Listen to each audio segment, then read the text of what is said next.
Welcome back to the Nerdcore Podcast, the podcast reviews movies and talks that nerd shit. This is episode 481, and it is another review today as we look at Pariah.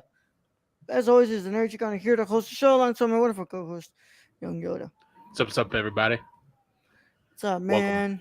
welcome. The wind is blowing. It's like, damn, I can hear it. Don't know what to tell you. It's a windy day in Arizona. It's a windy day in Phoenix, Atlanta, Vegas. Yep. Man. But coming to you all on a wonderful Thursday. Hope everyone's having a great night.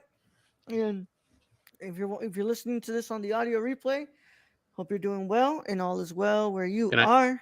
Can I just say, I don't think we've missed a day this week. No, we are good right now. We haven't fucking missed a day. You see? We can do it. We can do it. It's proven. It's a possibility. Yeah. When the stars align for us, Brad, we can do it. we can. Yeah. You can do a whole week of shows. Hey, by the way, Brad, I'm not gonna be on. I'm playing. I ain't got shit to do tomorrow. Well, no. Tomorrow I'm watching the Northman at 3:00, so it's okay. I'll be on tomorrow's Moon Knight review. I gotta finish Moon Knight, so I'm halfway through. Yeah, but of course, before we get into any of it, Brad, how you doing? I'm good. End of the week. Yeah, today's is Friday. Yeah, no complaints. I can't really think of much. Had tacos. So nice. I had nachos at the movie theater. Ooh. Yeah. I went to go see The Unbearable Weight of Massive Talent, the new movie where Nicolas Cage plays Nicolas Cage. Nicolas Cage, man, just fucking fantastic, man. Nicolas Cage is on a roll. Like, I think he did an interview. I forget where I saw this, but I think he said he's done his best work these past 10 years. Fuck yeah. That's what he said he believes he's done. And I don't disagree. Yep. Pig is phenomenal. Pig is I think was my favorite of last year. Yep. Last year? Yeah. Like I don't know. Nick Cage is on what was the other one? Mandy was fucking like I didn't get to finish that, but I was like what, halfway through before my power went out. Yeah, and that shit was crazy. Man. Crazy. And he good. cranks it up to 11 after you get out, bro. Yeah. Like holy fuck. So the stuff I watched, I was already impressed. So yeah. Favorite movie of the year. Fuck yeah. Thank you. That's awesome, Kylie. Yeah. I'm crossing my fingers. I want this man to work with the Safdie brothers like so fucking bad, bro. I mean, what they did with Adam Sandler. Imagine what they do with Nick Cage. Sandler, bro. Pattinson. I'm like, bro, just fucking do it, man. Like, please, because it would be batshit crazy, bro. But yeah, man, I'm just what's it called? Just got out of that, so hopefully, I can get to talk about that soon, or write a review. We'll see what happens. But yeah, Kylie says the opening scene with Con Air is the best way to start this movie. Is that how it starts with Nick Cage with long hair and shit? Yeah. That's amazing. Yeah. Nicolas Cage. But of course, today we're going to continue on with our month looking at films directed by women. And today we're going to be looking at Dee Rees Pariah, which, by the way, what's it called? I forgot. This is actually in the Criterion Collection. I don't have it, though. But this is in the Criterion Collection. We're going to be reviewing another of her movies in this month. Yeah. Mudbound. Wait, did she make Mudbound? I mean, I'm hovering over her name on Wikipedia and it says she's known for her feature films Pariah, Bessie, Mudbound. Yeah, okay. So next week we're actually talking about Dee Rees' Mudbound as well. Yeah. So. Yeah. That's freaking awesome. Yeah, we planned that. Yeah, we definitely did, right, Brad? Yeah. Want to thank, of course, I want to go ahead and thank Alexandra Almeida. She is actually the person who actually put this film on my radar. I remember asking before, like, films, because I was going to write the script for before I leave, and I was like, I need some LGBTQ films that I really want to study so I can look at. And I sadly never got around to this one. But I finally got the chance to watch it. So thank you, Alex, so much for putting this film on my radar. I'm glad that we were able to finally cover this one. And, of course, that will lead us into introducing this film here. So if you have not watched Pariah, then go ahead and get out of here. If you have watched it or if you don't care about spoilers, you can go ahead and stay here. Either way, how it goes this is your one and only spoiler warning, and it is in effect in a 5, 4, 3, 2, 1. All right, I have literally small amounts of words to read. So, Pariah is a 2011 American drama film written and directed by Dee Rees. It tells the story of Alike, who is played by Adepero Oduye, a 17-year-old black teenager embracing her identity as a lesbian. It premiered at the 2011 Sundance Film Festival and was awarded the Excellence in Cinematography Award. I don't think this actually, what's it called, brings it up, but this is actually an expansion of her 2007 short film Pariah. And Spike Lee actually executive produced this film. Yeah. Why is this only 3 sentences? I don't know, man. What's it called? Cinematography is done by Bradford Young. If you don't know who Bradford Young is, he is one of the best cinematographers working. He is responsible for films like Selma, When They See Us, A Most Violent Year, and Solo, A Star Wars Story, and Arrival. So he shot some fucking good movies, man. Yeah, I fucking love Solo cinematography, man. That movie cinematography is fucking amazing. And the movie sits at an hour and 26 minutes, and it only made $552 at the box office. Of course. Sorry, Stacy's comment just now. What's up? Spoiler: the movie's not about pop singer best known for her Christmas tunes, Pariah Carey. Oh my god! Shut up! So let's go ahead and I really want to see what else because I don't want to just leave it on that. Come on, man. It made $769,552 at the box office. I got nothing to read, bro. Like nothing else. Yeah, I don't. You could do release and reception, I guess, down there. At the Independent Spirit Awards, Adepero Oduye was nominated for Best Female Lead. I'll bring that one up. That's freaking awesome. But yeah, man.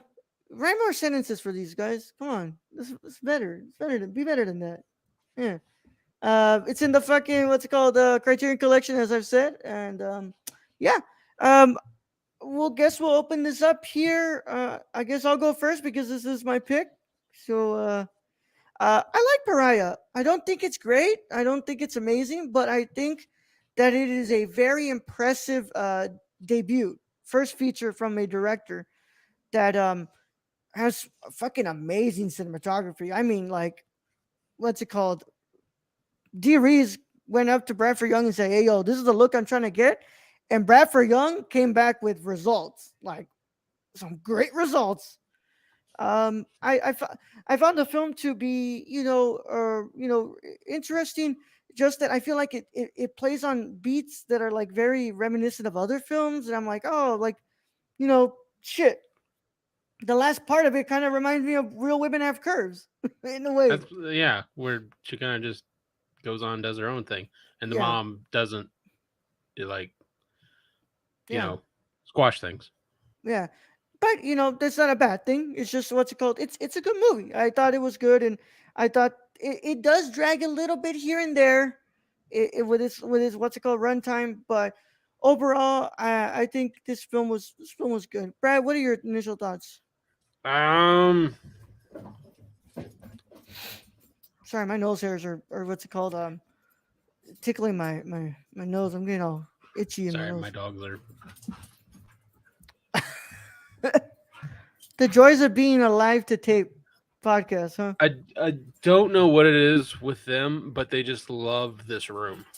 Like they love running up the stairs to this room, and then they just fight in this room.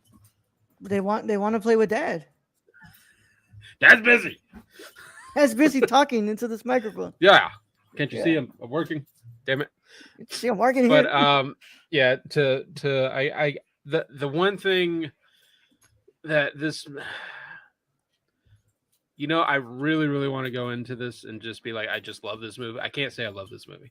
Like it's, and like you said, like there's a lot of reminiscent movies that just kind of do some stuff better. Like you said at the end, it's Real Women Have Curves, and like compared to this, I like totally love Real Women Have Curves. Like that movie is just phenomenal, and with less.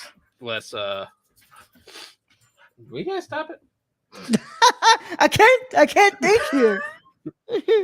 With much less budget, I'm guessing.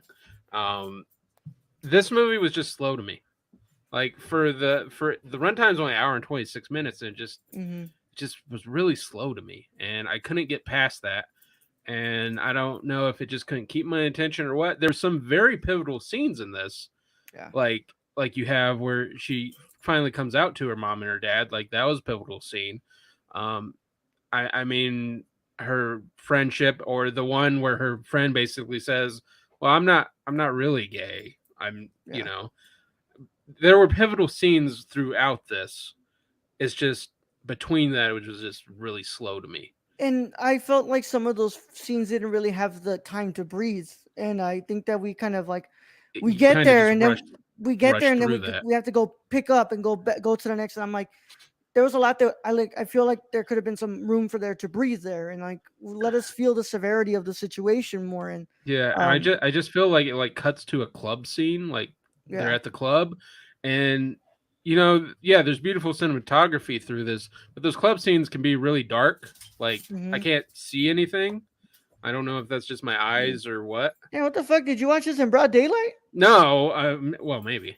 No, but no, like there's some scenes it just seems like hard to see, but I mean, it's not a bad film, but it's not one of those that I would like go out of my way to watch again. Yeah, I think it's impressive ground.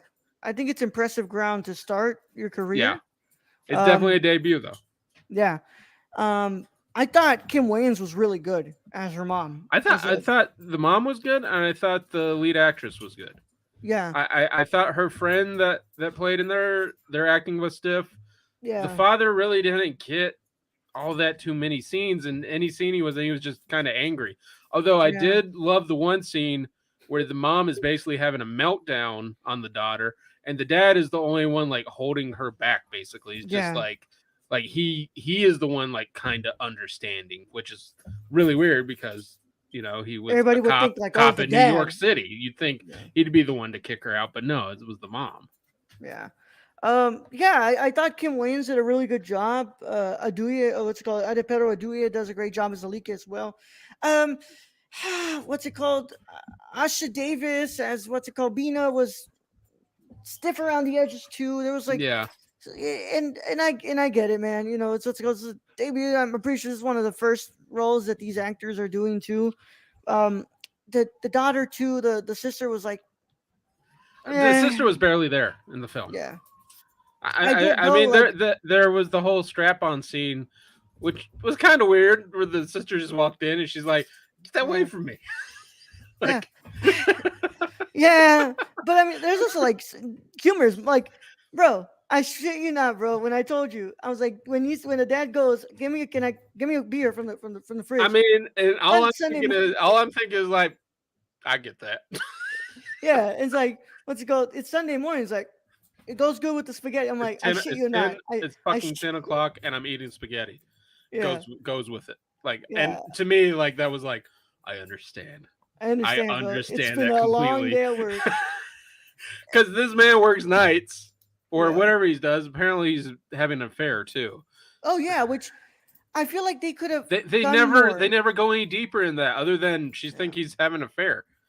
Yeah, and for all I know, this dude could just be fucking tired all the time. Yeah, it was like I felt like for an expansion of a short film, like they could have given her more time. I'm pretty sure here is a case of like, oh, you can't make it past this certain amount of time. They're like, so you got to cap it at this. Like you got to cap it at like 90 minutes. And I feel like where we could have added like 20 to 30, a little more, like an hour 45, we could have had room there to like, to like be able to let's tie up a little bit of loose ends here. And I think you could have made us care more about the mom and the dad in this. Yeah. Because honestly, when Alike is like, well, I guess I'm just gonna leave. We're like, well, yeah, your mom's kind of a bitch. Pretty much it, man. Pretty much. And I know, basically, like, I understand that that's pretty much the accuracy and the severity of Well, the no, actual that I mean, situation. this movie was probably pretty dead accurate for Yeah, back in that time yeah, when anyone would come out as gay, is their parents would just basically disown them. Like that's yeah, an accurate portrayal of what you know young adults were going through, yeah. which I did. is maddening. It's just like, how can you just be like, you just raised this person for 17, 18 years Yeah, and you're just gonna be like, nah, no, nah, fuck that, over it's over something so like it's yeah. dumb. I It's agree, fucking Daryl. dumb. Not Daryl. I agree. Darla, I agree. Yeah. I was Um, like, that's just stupid. it's just stupid. Yeah. Like, what the fuck, man? But I agree, man, and I think that this has like I think this has a lot of really like interesting grounds. Also, like you know, Dee Rees before this had only made like 4 short films, and this was her first, and even then, bro, like wow, like she's worked a lot in TV from what I'm seeing. Like she's worked a lot of I'm TV. really interested to see Mudbound because Yeah, Mudbound was 2017, and yeah. I'm wondering like how much she has grown Hmm. through that. I'm gonna guess probably a lot. Yeah. Well, also like I believe that film, uh, the Rachel Morrison who does the cinematography was nominated for best cinematography at the Oscars that year. So we And should be seeing some pretty pictures coming up. yeah, some pretty good shots. I mean, what's it called? Also, that just means like she knows how to choose them. Yeah, I mean, she knows how to choose them. But yeah, man, I think that I think that what we get, and also like I love the way of like how it incorporates a lot of like like New York, and I love how like it really does incorporate New York in there, and like you really do feel like, oh yeah, this yeah. is This is New then New York York. City. Yeah, Yeah, like this is New York City. I love like bringing up those like artists, and like I love how like it's not just about like, oh, it's like hip hop's like, no, now there's like alternative, there's indie, and there's all these things that like yeah, and they were listening to everything. yeah, So I really like they brought that in. It wasn't just one genre they were listening yeah, to. They're listening to a whole array of stuff. yeah, Also, the poetry in this was really good. Like the poetry that they were saying and all that. Like I really enjoyed those scenes where oh the yeah, basically the teacher was like, "No, I want more from you," and then she brought it.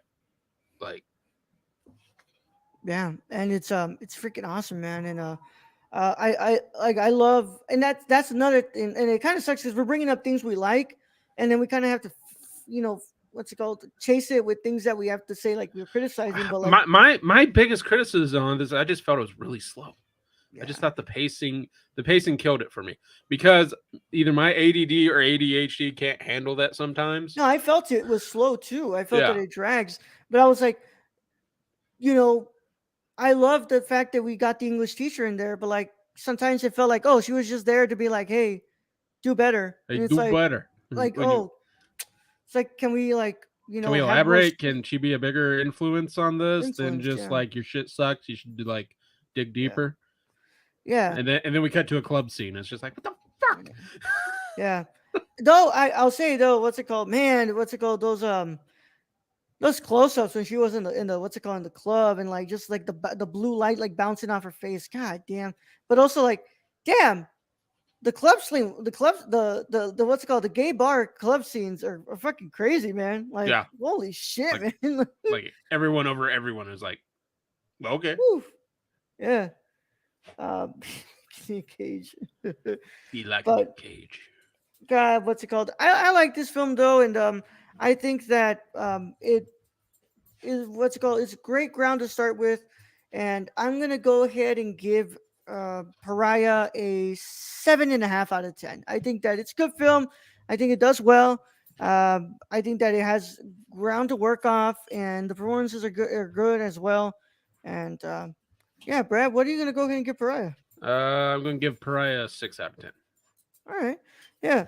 I believe also Dee Rees has been announced that she's going to be the first woman to direct a film for Criterion, for Janus Films. So she's going to be Okay. She's the first Black woman to be to direct a film for them.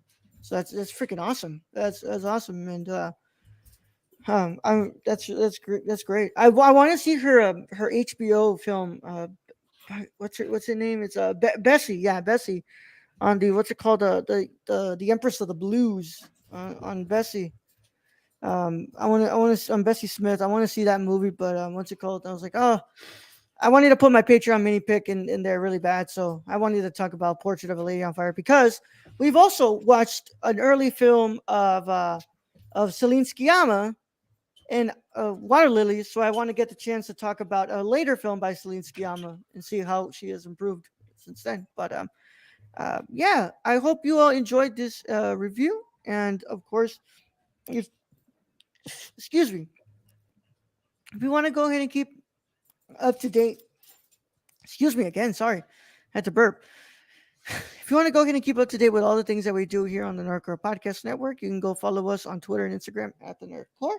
And also make sure that you all, what's it called, or keep up to date with all the things that we do on the website side of things. I've been going through a retrospective series at the moment for the films of Gaspar Noé. And so far, we are going to be at our third tomorrow when I upload the next article and it publishes in the afternoon. So go and check that out if you want to see what my discussion about Enter the Void. And also, we have a bunch of reviews up there for Fantastic Beasts: The Secrets of Dumbledore, Turning Red. Hopefully, I'll get one up for Unbearable Weight of Massive Talent as well, but we'll see. And lots of good stuff happening on the website. Go check that out, guys, because it's a lot of cool stuff. And of course, subscribe to the YouTube. Follow us on Twitter. Listen on the podcast feeds. I don't remind you guys this often, but please go leave a 5-star review on the podcast feeds on Apple Podcasts. I believe when we get to 125, we can actually submit the podcast for consideration to be tomato approved, Rotten Tomato approved. So I would be really, really thankful for that. If you guys go and do that, go drop a review on there. It doesn't even have to be 5 stars, but it would be nice if you could drop a 5 stars. Um, but and of course, if you do leave an actual review on it, we'll read your review on live on air. So I'll make sure to check that out and see if you guys did that. So go and do that. And of course, we want to thank our Patreon supporters because they're the ones who make all of this happen. Without the Patreon supporters, none of these shows can happen. So we want to thank our wonderful producers and our writers. Brad, tell us about our executive producer, Shane. You can follow our friend Shane at twitch.tv/XSRK. That's right, Darla. And on Twitter at XSRK_. Also go buy something from the Suppy God at Prison City Vintage in Illinois. What's it called? Gay bars are not like that. Trust me. What's it called? I'm hearing from you, Kylie. What's it called? As Nick Cage would say, yeah, I'm Nick fucking Cage. I'll drop a 5-star because you're number one. Thank you so much, Kylie. That means so much to us. No, you misread that. What? You misread that. I'll drop a 1 star because you're number. Oh, fuck off. Yeah, fuck off. Either way, we want to thank our writers, Tony. Hey, don't. At Real Nerdy Dad on Twitter, and you can follow our other writer, Kylie, who's gonna drop a 1-star review for us because we're number one. We're number one. No, we'd rather be number 5 in this one. In this one, number 1. No, I don't want to be number 1. I want to be number 5. Go follow Kylie. Yeah, 5, please. Number 5. I'd rather be number 5. Kylie's like, actually, you know what? I'm not even gonna leave a fucking review. But want to thank Kylie so much for being a writer of the podcast as well. You can become a writer by going to www.patreon.com/nerdcore and subscribe to the $25 tier. You can follow Kylie at Kylie PLI on Twitter and Kylie P Sports 90 on Instagram. Go and check out all the wonderful stuff. Kylie loves makeup and she does a great job at it. So go and check her out and go and do all that stuff. Of course, this will be the last show for the week of the Nerdcore podcast. So we'll see you guys next week when we talk about Mudbound. Mudbound. That's right. Not Mudbutt. Mudbound. Not Mudbutt. Yeah. Mudbound. And then hopefully on Thursday we get to talk about on patreon.com/nerdcore at the $2 tier and up. We'll be talking about Portrait of a Lady on Fire. But other than that, I hope you all had a wonderful time. And Brad, we'll see you tomorrow for our review of Moon Knight episode 4. Send them out. All right, Raul. Thank you for being host as always. Thank you to all those who joined us in chat today. Thank you to all our listeners out there, all our Patreon supporters. We appreciate each and every one of you. And in this episode, I'm just going to quote the greatest hero in anime, Vash the Stampede. Love and peace. Young Goat out.